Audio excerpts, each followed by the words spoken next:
The next class we'll be discussing within subphylum Vertebrata is class Reptilia. Class Reptilia is made up of 4 orders and includes animals like crocodiles and alligators, tuateras, snakes and lizards, and turtles and tortoises. Reptiles are cold-blooded and lay eggs. They are also typically covered with scales or scutes. Interestingly enough, there is some evidence to support that birds may have evolved from a reptilian ancestor, and they are sometimes included in this class as well. Not only are reptiles ectothermic, but they have unique blood cells as well. Reptilian red blood cells are typically larger and nucleated. Mammals and other animals have evolved their blood cells to be able to carry oxygen for a higher metabolism.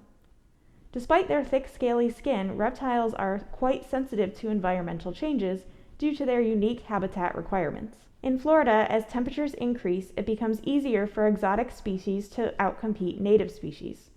In Florida, there have been more introduced species of reptiles and amphibians than anywhere else in the world, and the success of these introduced species causes a decrease in biodiversity. For example, introduced brown anoles have outcompeted green anoles in many circumstances, and their success causes habitat imbalance. We are now going to look at some slides under the microscope. Draw what you see and answer the questions on your handout.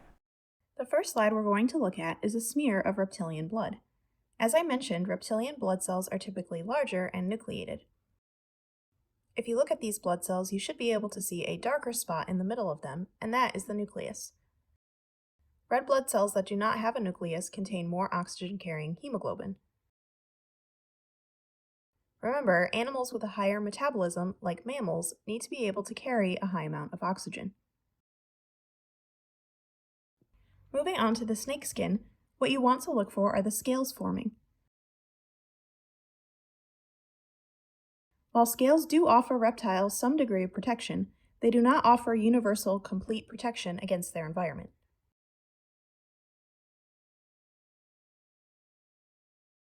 When you're finished with your drawings and answer the questions on your handout, move on to the next station.